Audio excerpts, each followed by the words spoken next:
వేములవాడ శ్రీ రాజరాజేశ్వర స్వామి ఆలయానికి అనుబంధ దేవాలయమైన శ్రీ వేణుగోపాల స్వామి ఆలయంలో 4 రోజుల పాటు కళ్యాణ మహోత్సవాలు నిర్వహించారు. శ్రీ రుక్మిణి సత్యభామ సమేత శ్రీ వేణుగోపాల స్వామి వారి కళ్యాణోత్సవం లోక కళ్యాణార్థ కన్నుల పండుగగా శాస్త్రోక్తంగా అర్చక స్వాములు వేద పండితులు నిర్వహించారు. అర్చకులు ప్రత్యేక పూజ కార్యక్రమాలు జరిపారు. కళ్యాణం తిలకించేందుకు భక్తులు అధిక సంఖ్యలో వచ్చారు. ఈ కార్యక్రమంలో ఏఈఓ హరికిషన్, పర్యవేక్షకులు గుండి హరిహరనాథ్, నక్క తిరుపతి, రవీందర్ రెడ్డి ఉన్నారు.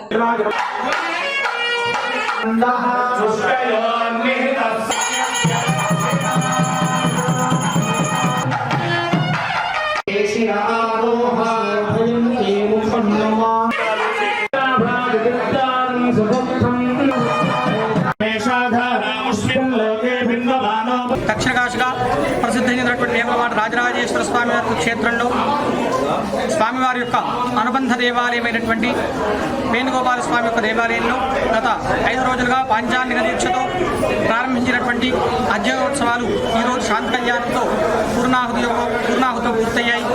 ఆగమం యొక్క విధానం కాబట్టి ఆ విధానాన్ని అనుసరించి ఇక్కడ గత 5 రోజులుగా రాజరాజేశ్వర స్వామి వారి యొక్క అనుబంధ దేవాలయమైనటువంటి వేణుగోపాల స్వామి యొక్క దేవాలయంలో అధ్యయనోత్సవాలు చక్కగా నిర్వహించబడ్డాయి. దాంట్లో భాగంగా చివరి రోజు స్వామివారి యొక్క శాంతి కళ్యాణ మహోత్సవం, గరుడ కళ్యాణం, అదేవిధంగా పూర్ణాహుతి కార్యక్రమాలతో ఈ ఉత్సవాలన్నీ ముగిశాయి.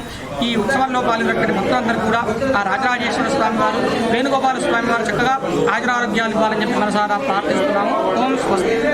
కృష్ణ భగవానికి